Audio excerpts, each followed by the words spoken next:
right, hi folks. I am Berenosa Praxilla Taurina. I live in the Kingdom of Artemisia. I live actually in the southern part of the kingdom, as south as it gets. In a driving from one end to the other is a 12-hour thing. So I am down in Utah. Um, I have been playing in the SCA since 1991. Originally, I've been playing pretty darn hard for about the last 12 years. I like doing garb. I love sewing. I enjoy cooking. I like playing games, and I am an enabler. Um, I am the chancellor for the University of Artemisia, so I love teaching and talking and making people become spreaders of information to one another. And so we're going to talk about some card games today. We're specifically going to look at Tarocchi, which is played with tarot cards. And I have, as I mentioned a little bit earlier, for people who were coming in early, I play a very simplified version of it because this is one of those games that there are 8,002 different regional variations because it was so popular, because it was a great game to play. But I play a very simplified version. I will post that handout. I will find out where the best place to post it is, and I will post it. It is going to basically just be this presentation that we're gonna do. I'm gonna do the presentation, talk about the game, talk about the history, and then we'll look at some cards. It would be a lot better if I had more card players in my home who I could press into service. So we'll be playing, fantasy cards where I do some deals and we talk about it that way. But that's what we're gonna do. Let's see here. We'll start with sharing screen. My screen sharing is disabled. Can we fix that?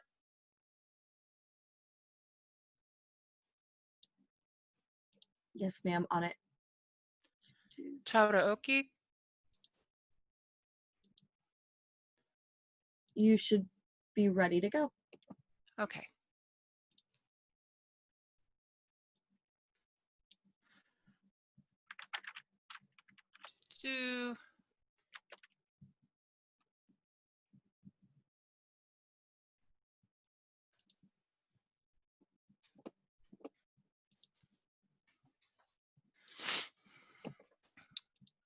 Okay. I also mispronounce everything, so I will freely admit that. I mispronounce Kamachia. I mispronounce 8,000 and other things. I also don't know which dialect I am at any given time, whether I'm in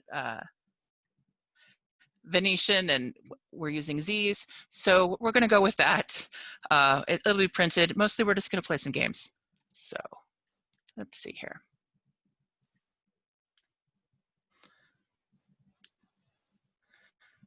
Okay.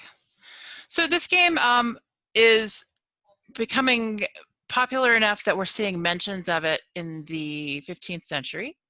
We have things like this lovely fresco here of the Tarocchi players at the Casa Borromeo in Milan. This is dated about 1440, and you can see all of our friends hanging out at a table playing cards with each other, which is basically what this is about. It's, hey, let's hang out, let's chat, let's talk, let's have an excuse for why we are being together, and cards are one of those great excuses, which again is why, like I said before, I'm going to do a simplified version of this because I found that it works best for me in a group when I'm teaching nobody but newcomers to not try to get super specific and make it so that they spend all of their time calculating, because then we lose the flow of conversation and we lose some of the fun. I certainly advocate learning all the great rules, picking your favorite variation, etc., etc. But as I said before, I play a simplified version because it is rare that I have more than 1 or 2 players who've played before. This is one of the other earlier mentions of, and there's several games that are named the same thing, that are trump ticking games involving trick-taking games involving trumps.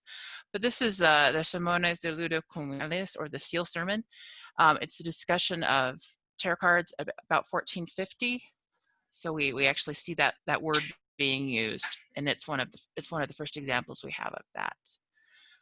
There are multiple extant decks, different kinds of decks.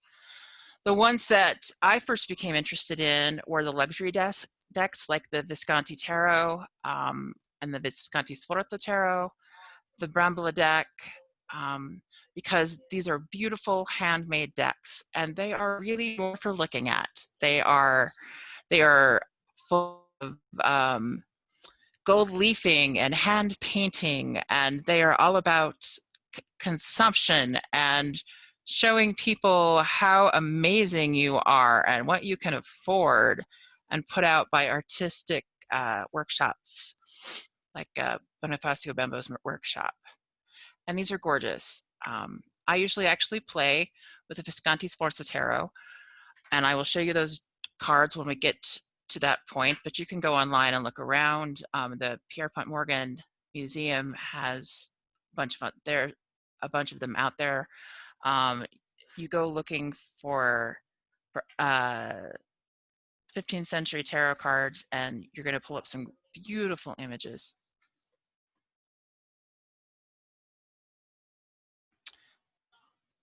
Here's a few of those. We also have woodcut and engraved decks that are more for playing in general. We're not sure whether these were, the luxury decks are a development from the ones that are being played by everyone else, probably, but they're around and about. There's also interesting things about the tarot decks. Is there regional variations in the card imagery? There's regional variations in the suits. There's regional variations in the number of cards. There's regional variations on the rules. All over the place, there are regional variations. Everybody has their favorite way of playing. Everybody has their house rules. Everybody has their preferences for what their decks look like. And they vary. They vary a lot. And the different suits are different depending on where you are. And so, again,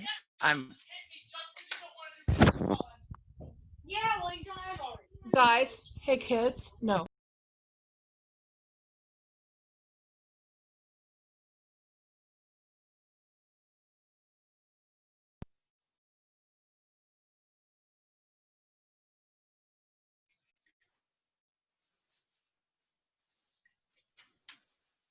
All right. All right, you're set. Sorry. Okay, sorry. No, it's okay. Children coming into the kitchen with their own agendas. Just a note that regional variations, the divination that we tend to associate with tarot cards, that is an 18th century innovation. These were not being used for divination. They were being used for playing.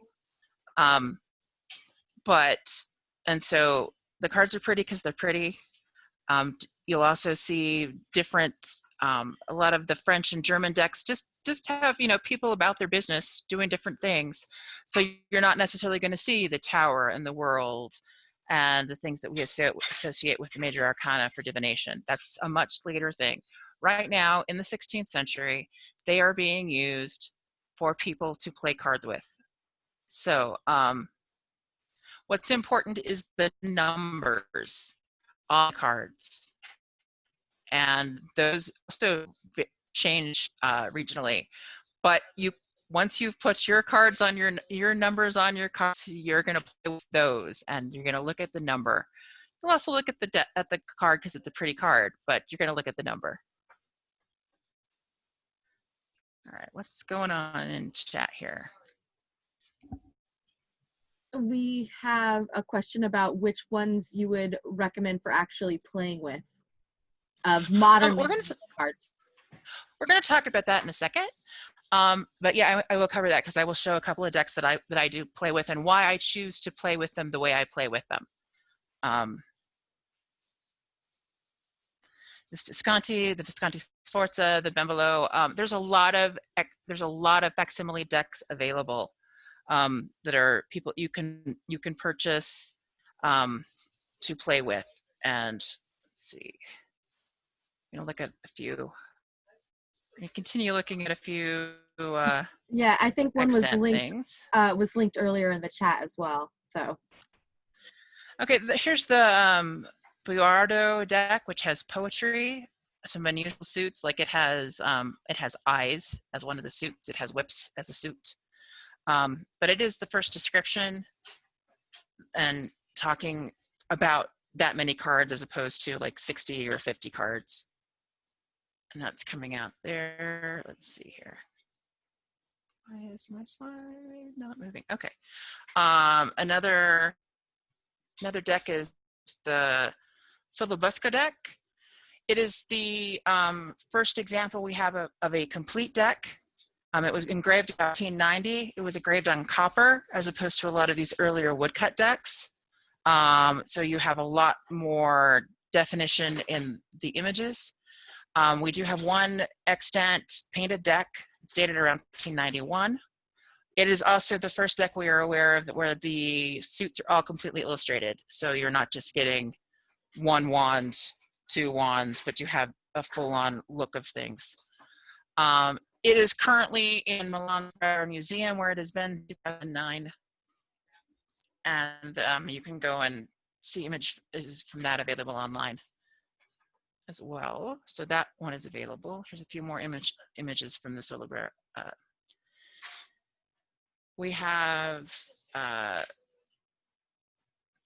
again, like I said, we have two games that are kind of switching and swapping names, but we do see the use of the name and triumphi in relation to cards dated in 1440 in the records of a Florentine notary. And he's talking about transferring personalized decks. So they've been around for a bit.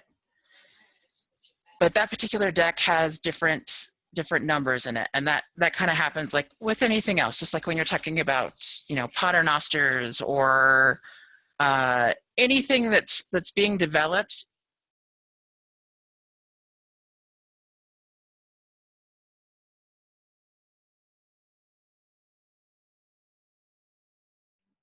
All right, I think we might have lost her. Her computer was running out of battery. Yep, I saw that. So I think that may have been maybe what has happened. She's probably gone to plug in somewhere. Yep. I suggest we just wait it out.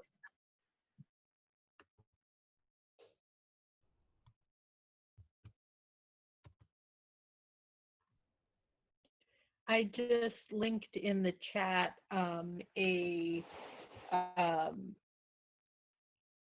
to another reproduction deck.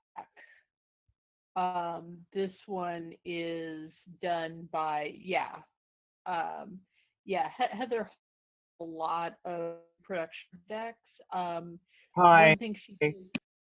One thing she does a lot is she will take a partial deck and typically create the rest of the cards kind of the style of. And may I interject? Yeah. I just wanted to say what I do is I find period fragments. So they might be missing a couple cards, they might be missing the color, et cetera, and I present a hypothetical fill-in for that space. And I've done about 30 different packs at this point, but this is the only tarot that I've done to its completion at this point. Okay, I'm sorry, I'm done. No, thank you. That was fascinating. If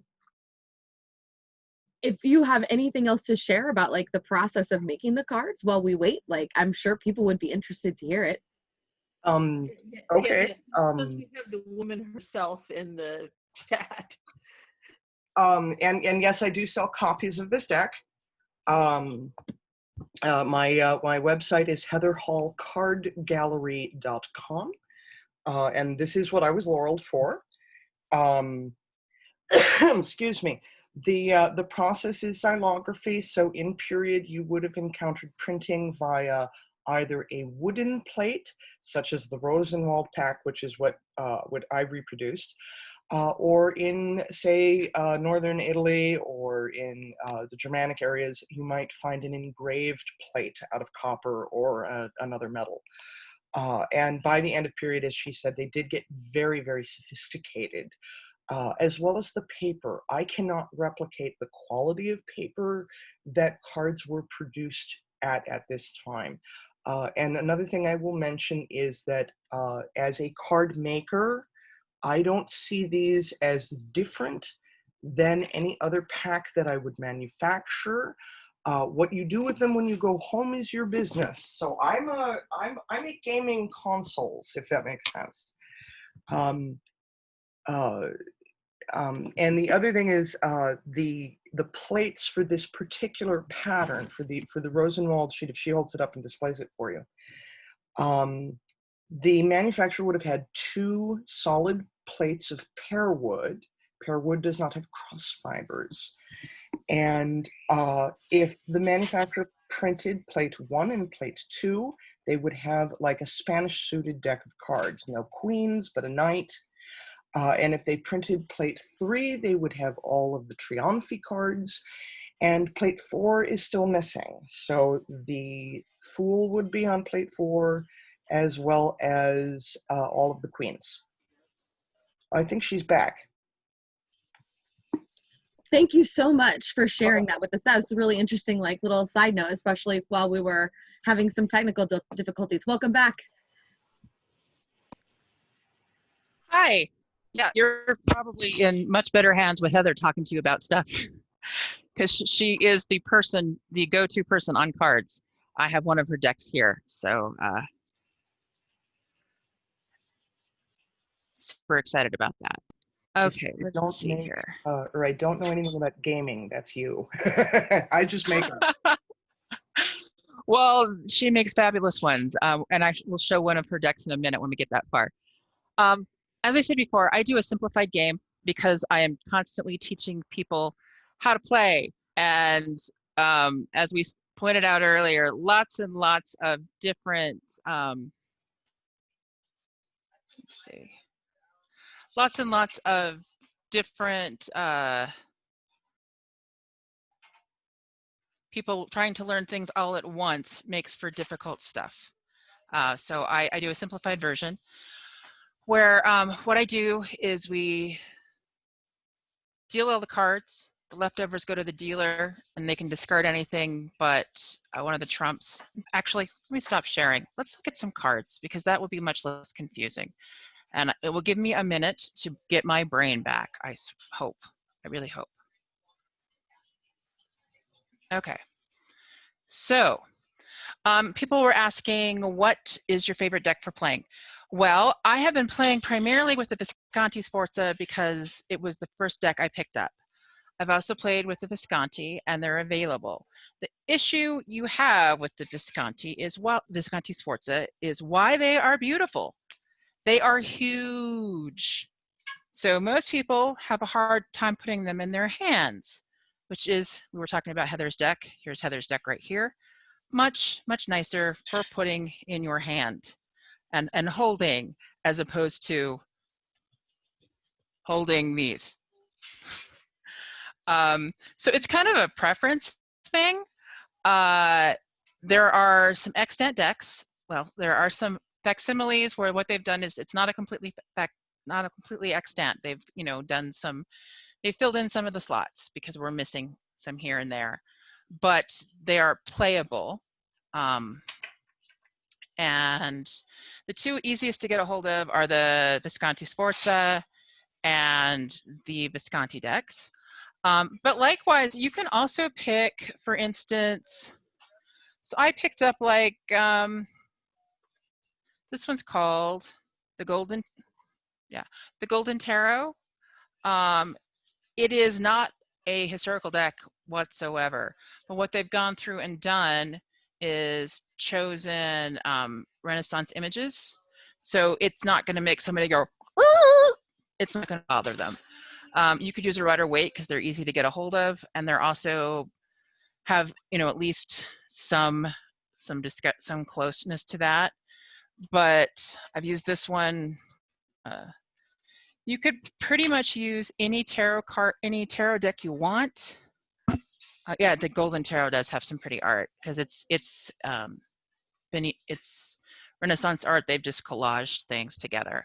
So it's kind of what you feel comfortable with. The thing the thing that I have found most useful is knowing what size my table is. Like I have found using the Visconti Sforza was awesome when I had a giant table full of way more people that could possibly play tarot all together. We were playing with like, you know, you normally want to have like 6 smaller numbers, and we had like 15 people around the table, and we were just mostly getting used to playing, to doing tricks, to playing trumps, and having an excuse to sit around the table and BS.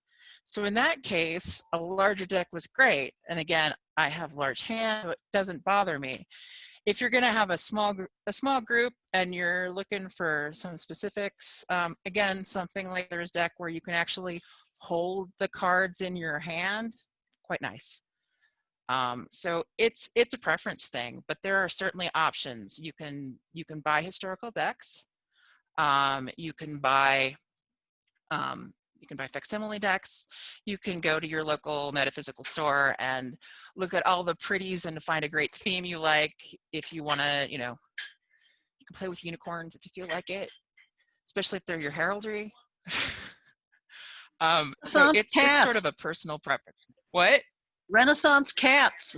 Yeah, there's pretty much a tarot deck out there for everybody, for their favorite interest, for their favorite imagery. It's out there. So it is a matter of what you want to do. I have the historical decks because I like looking at the art. It's an extra fun thing to do. One of the things we did when I first got my Visconti Sforza deck, I took it to an event.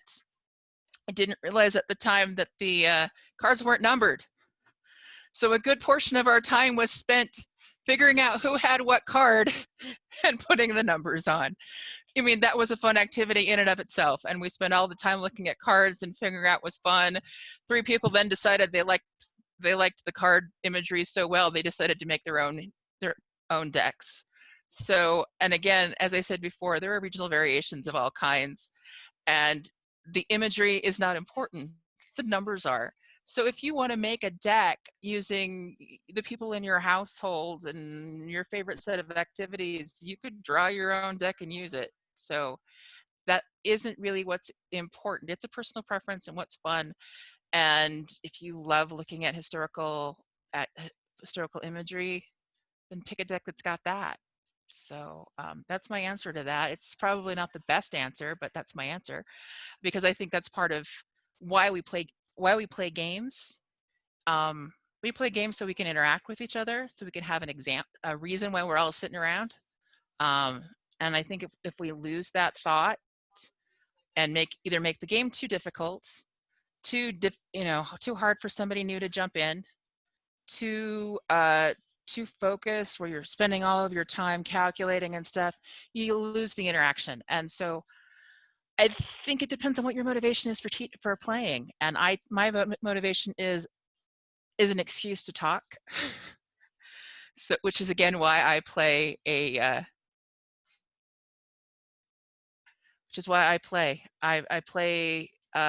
play games so I have an excuse to sit there, and thus my decisions are guided by that. And that's my reasoning, and it certainly does not need to be everyone else's reasoning. But so decks, we've talked about the differences, what you need in a deck.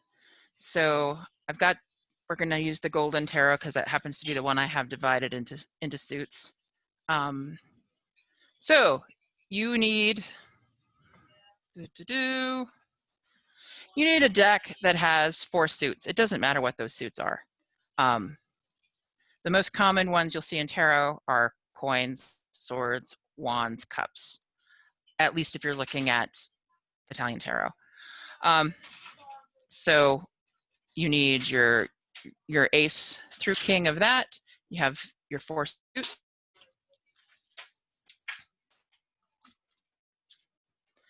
And then you have your series of trumps.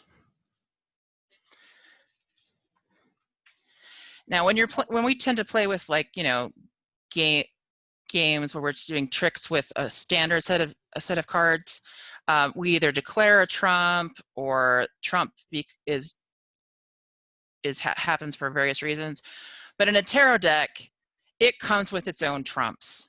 It comes with an entire suit that is nothing but trumps. These cards will always beat these cards. So the way you play is, again, you deal the cards. Everybody gets their cards, and then you start playing with whatever your hand is.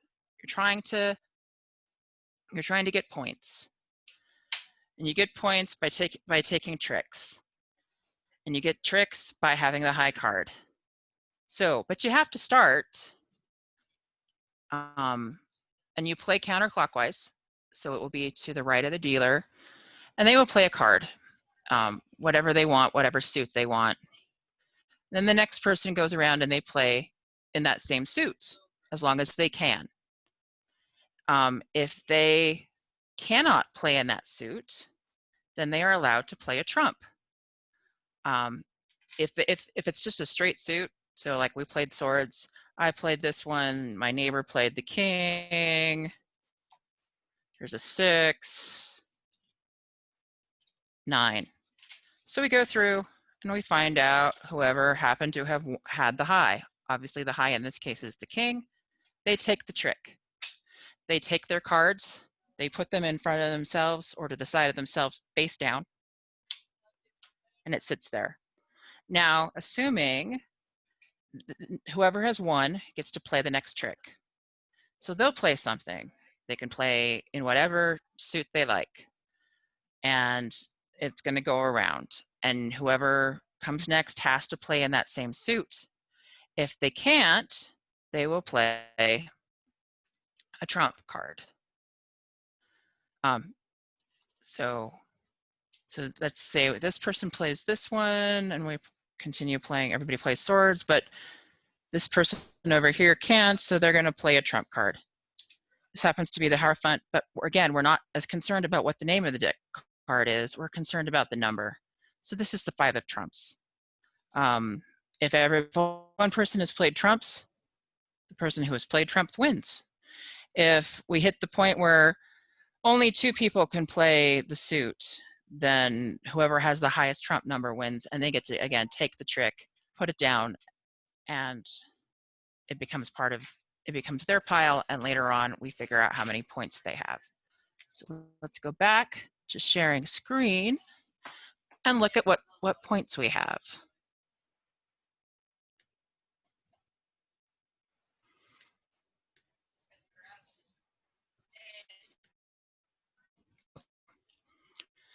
So again, I am playing a simplified version. I have simplified it by the fact that in a variety of ways. The biggest way I've done it is, rather than having to figure out what's high, what's low, in the suits, as I play, aces are always low, 10s are always high. In historical versions of this game, the cups and the clubs have aces high and 10s low, and wands and swords have 10s high and aces low. But in my version, because again, we're trying to be simplified, because what my motivation is to get people playing and talking, aces are low. So we're going to count 1, 2, 3, 4, 5, 6, 7, 8, 9, 10, page, knight, king, queen. But we're going around counterclockwise from the dealer. So we're going to the dealer's right to start with. Is it like spades? Like modern spades? It's like any other trick-taking game. We have lots and lots of games that are just like that. Okay. But rather than yes, but your 20, your 21 cards, your pile is automatic trumps. But yeah, it's just basically that same sort of trick taking game. So it goes counterclockwise. The player to the right of the dealer starts on the first hand. They play their suit card. Each player plays in the suit if they can. If they can't, they have to play a trump. If they have no trump, they can slough into a different suit. High card of the suit wins unless it's trumped. Aces are low, so I'm counting up again. Winner collects their cards. They put the face down. Winner, whoever won the last trick leads. And you cannot lead with a trump unless one has already been played. So you can't have all 4 suits sitting there and you decide you're going to lead with the trump unless somebody has already lost a suit and has already played a trump. So let's see here. And again, I will post these. You also have what's called the excuse. The fool can be played at any time because he doesn't have a number. He's 0. It's kept by whomever played it, but they can't replay it, and the fool can't win the trick. Basically, what it is you play the fool so you can keep your higher point card. So you're not forced into playing that.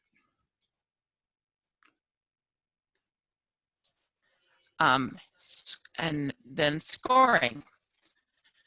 On plays over, you're going to sort the cards in front of you, whatever tricks you've won, into 2 stacks. Your point cards and your 0 point cards. You match a point card and 2 0 point cards in sets of 3. So there's only 1 point card per set. And the point of that is your 3 cards are going to get their points based on your point cards. So each of these sets has the value of the point card. For example, if you have a Queen of Cups, a 7 of Swords, and a Wheel of Fortune, they have the value of the Queen of Cups because she's the highest.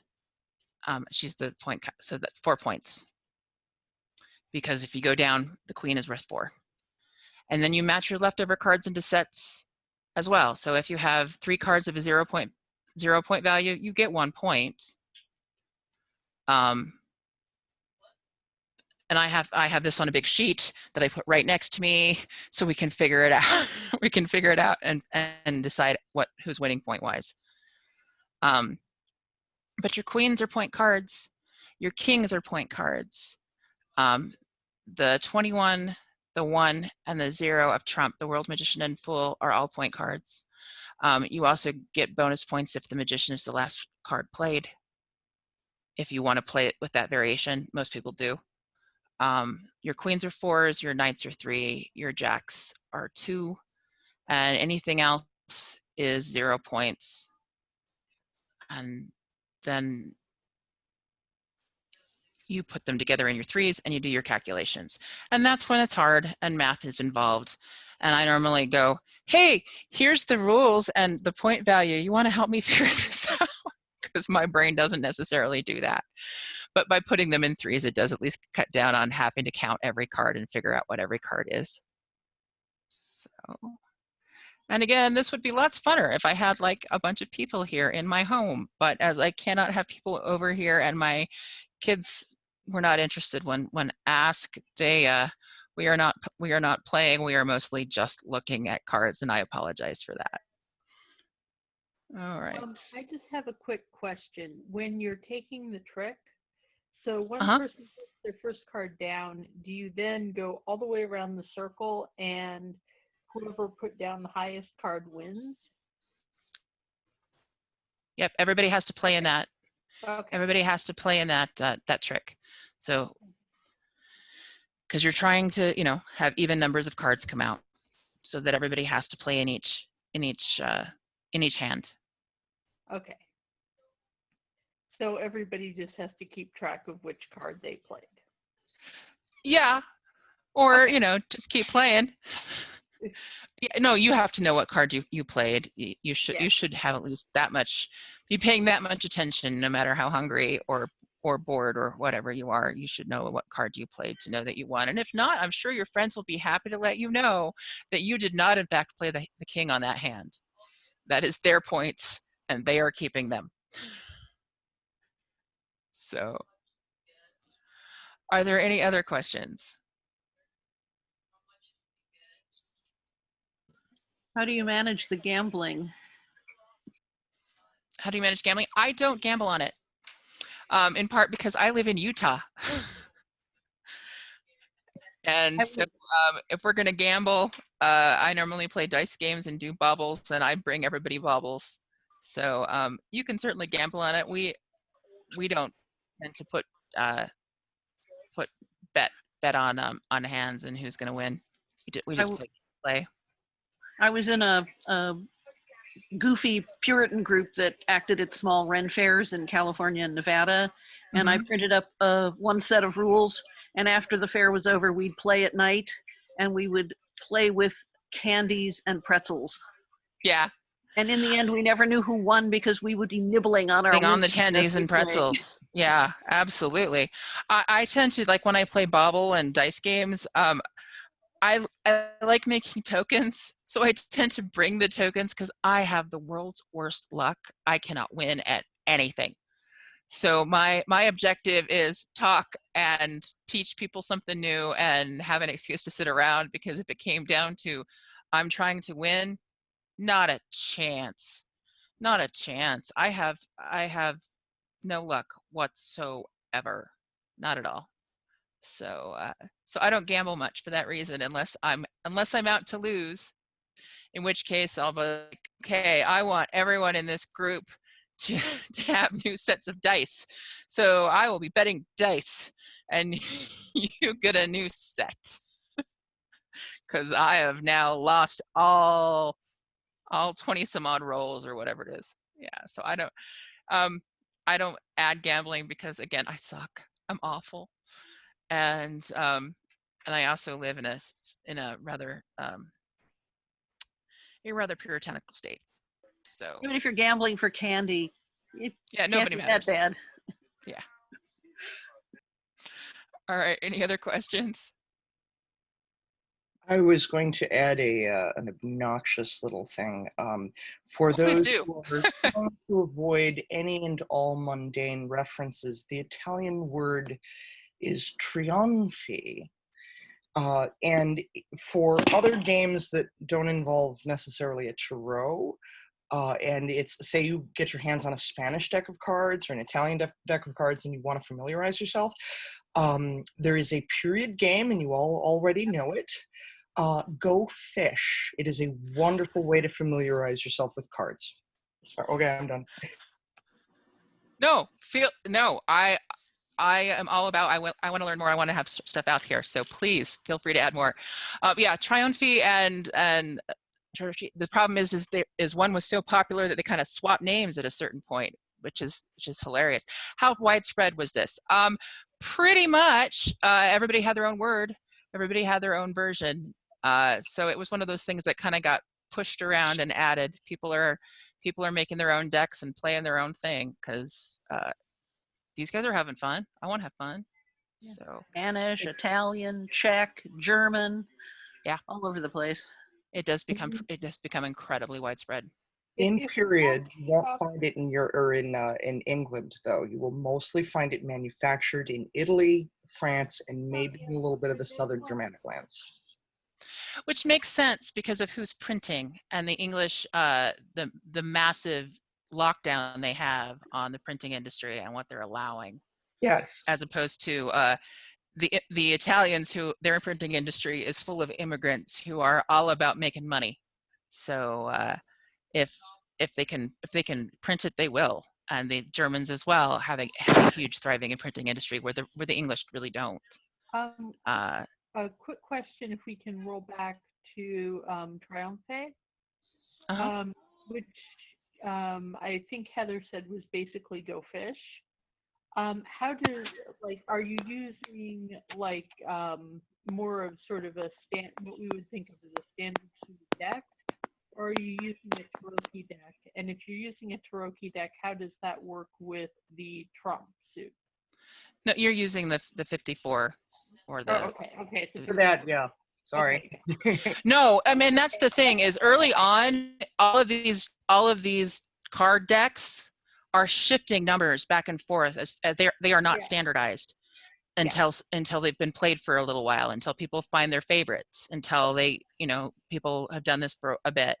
So the numbers shift, and who's playing what shifts, and it doesn't get set until a little bit later, because people are trying new things out. It's a new game. You gotta shake out all the bugs. You gotta find out, well, this one's my favorite.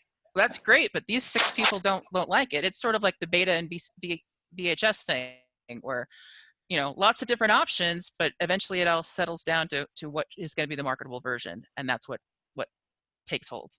If you acquire my pack, you will notice that the Arcana cards, the Triomphe cards, are not numbered. The manufacturer did not add that until the end by hand, because depending on where they were going, they would be marked differently. And in fact, the reason that the sheets of those particular cards that she's holding up have survived at all is because the manufacturer made a numbering mistake. Now, if you get one of these packs, either mine or I'm not the only one who makes it anymore.